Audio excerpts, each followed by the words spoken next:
Hey everybody, Rysers here, and today we're going to be discussing Kingdom Manga Chapter 697 titled A General's Duty. Now, we're once again blessed with a fantastic chapter of Kingdom. Super excited to talk about it. Let's get right into it.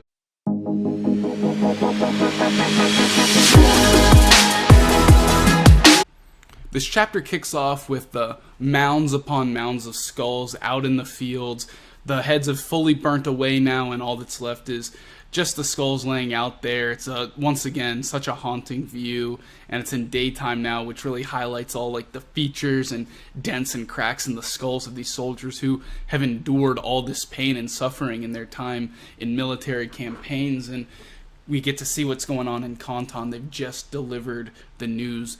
All these people, all these civilians, as well as, you know, the officials and whatnot, have just learned that 100,000 prisoners were murdered in cold blood by Kanki's army, and everyone's mouths wide open, sweat and tears and snot rolling down their face, and probably will be for several days, because, you know, if you had a brother, a father, a son, an uncle, a spouse that was fighting on that battlefield, you know they're dead, right?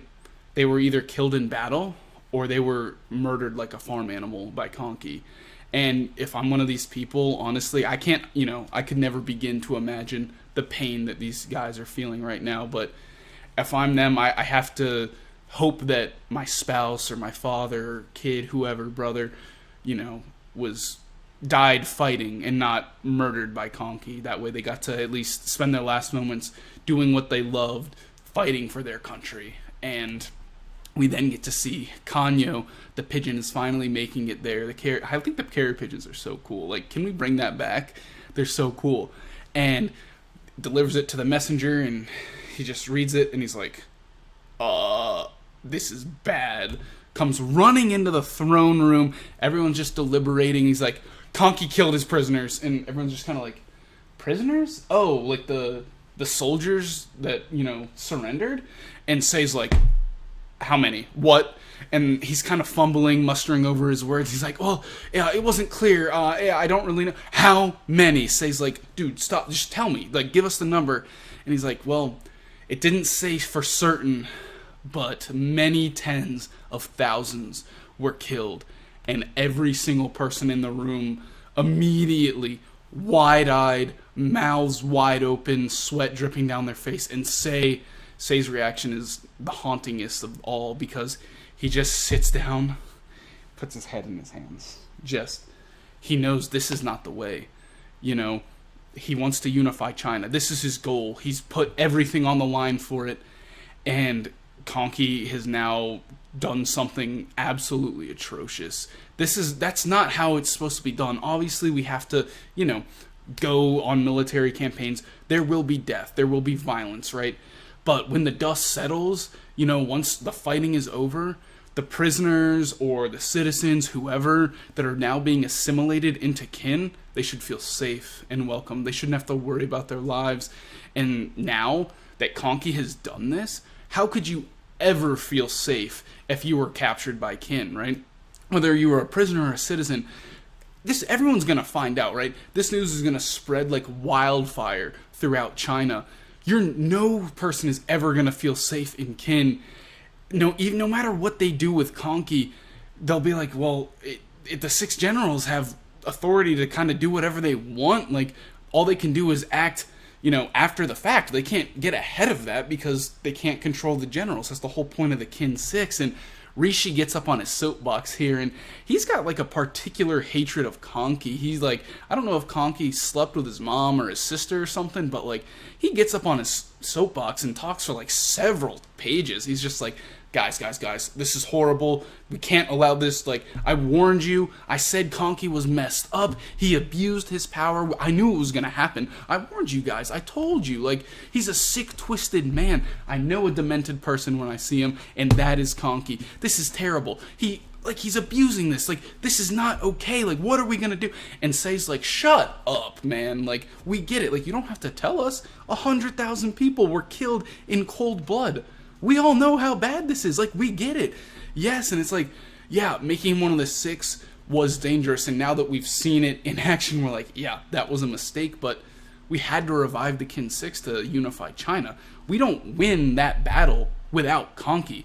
And, Raido dies, and Kanki flips a switch, murders everyone, right? Maybe if Raido doesn't die, he doesn't kill everyone. But we can't control these things, right? That's why the Kin 6 are so important, because you can't wait for news from Kanyo for them to, okay, you have permission to do this. Like, you need the generals to act. And it was because Kanki took action and performed the Sun Bin that we won.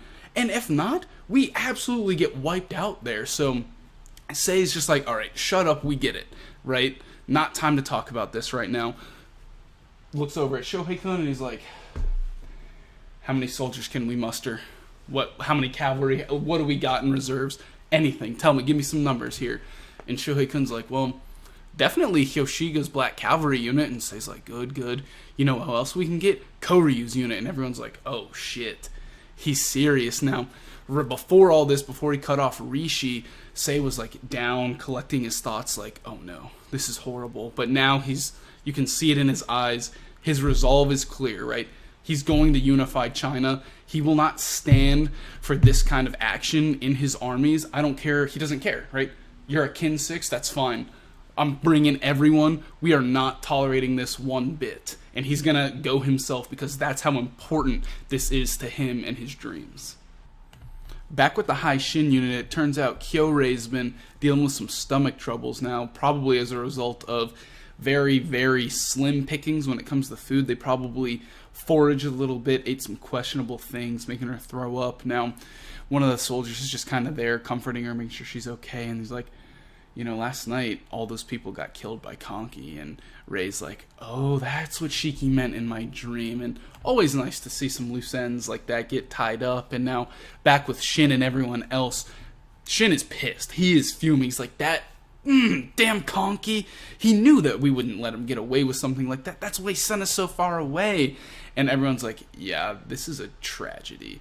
This is horrible. Like, we knew Kanki was bad, but even for him, I mean, he crossed the line. The line is so far in his back view mirror, like, it's insane. Like, he was the guy setting the bar when it comes to sick and twisted stuff in this series, right?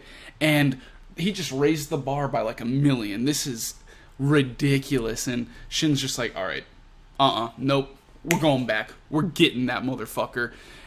I'm gonna beat his ass. He needs to be punished. We can't stand for this. And Ten, as pissed off as she is, she's kind of keeping herself calm, collected, and she's like, no, come on, we can't do that. You're just a general, and he's one of the 6 greats. You can't do that. She's like, ultimately, if that's what you want to do and you decide to go, we're going to come with you, all right? We're your soldiers. We're part of your army. We're here for you, right? We're here to support you. But, if you're going to do that, resign as a general right now, because you can't do that. You can't just fight back against your superiors. So if you're truly serious about this, you have to do that. And Shin's just like, oh, no, I can't. I'm not, my dream. Like, I can't do that. And Ten's like, okay, so we got to carry out the orders. And everyone's like, the orders? Look at Kanki's army. They're in shambles. They can't defend themselves. Once Zhao hears about this, they're going to send soldiers in to avenge the fallen men who were killed in cold blood. We have to defend them. We have to defend Kanki. They can't protect themselves right now, so it's up to us. And Shin's like, I'm not protecting Kanki. I won't do it. He has to face punishment. He has to face justice. And Ten crying now, tears streaming down her face, is like, no, it's okay. He will face justice. He will be put in his place. He's not going to get away with it. It's okay. You know why? Because the king, Sei, the guy that we have been through so much with together, he's not going to stand for this. We know his dream is to unify China, and we know that he will not tolerate any behavior like this. It's going to be okay. He will stop it, and we get a little 9-day time skip here, and the king's army is approaching, and Maron's just kind of sitting there in his bag, just cloth over his face, like, I cannot believe we did that. What the fuck, Kanki? And this messenger rolls up and is like, we got some pretty important news from the Southwest Guards. There's an army on its way. And Maron's like, dude, I'm trying to sulk over here. So they're not enemies? You're talking about an allied army? Okay, cool, we got reinforcements. Let me fucking deal with these problems. Like, I'm sad right now. Let me be. And he's like, well, it was weird because what they said was, it's the King's army, and we get this beautiful shot of Sei and everyone else pulling up, looking fierce, ready to go, and yeah, they're pulling up on Kanki, and it's a pretty big army. It can be kind of hard to tell the size, you know, based on how big the plains and if there's hills or not, but it looks to be a sizable army, and considering the damage that Kanki's army faced, I have to imagine these guys are a pretty scary sight for the Kanki army to see, but I also don't think Kanki's gonna roll over and take this line down. You know, I mean, look, maybe next chapter he's just like, you know what, here you go, arrest me. I knew this was coming, but I had to do it to avenge Raido. And if he does that, you know what I'll say? That would be the biggest amount of character growth between like 2 or 3 chapters of a series in all of recorded history, right? Like, you know, anything's possible, but I don't think Kanki's gonna do that. And what this is setting up is a civil war in Kin, right? Kanki's gonna fight back. And I don't think he has too much of a loyalty towards Kin, right? He's a bandit at the end of the day, so I'm worried because Sei is leading the charge. He's out in front, unprotected. Like, I feel like Kanki's gonna be like chilling, like, oh, the King's army's pulling up. Kanki's like, what? Huh? The king? Like, of Kin? He's here? Let me get a look at this. He steps out of his tent. He's like, oh, that's the king. Wait, is that motherfucker? He's at the front. This young whippersnapper. So, who's got a bow? You got a bow? Give me this bow real quick. He's gonna take it. This motherfucker. This little bitch. Let me just snipe him real quick here. Thinks he can tell me what to do. Young ass, just snipe him, and obviously Sei's not gonna die. He's main character status, you know. But you know what? He maybe gets a nice liver shot, a nice kidney shot, you know, something to put Sei on death's door, and then that could open up the opportunity for Shin to come in and be like, oh, ho, ho, you touched Sei? Alright, buddy, prepare for the worst pain you felt in your life. But, I mean, yeah, that's about it for this chapter. It's such a good one. I hope you guys enjoyed it as much as me. This was a really special one and sets up so much great stuff for the coming weeks of Kingdom. That's going to do it for me today, guys. Thank you so much for watching. Make sure to like the video if you did. Leave some comments below discussing your thoughts. And make sure to subscribe for more anime and manga content, and I'll catch you guys in the next one.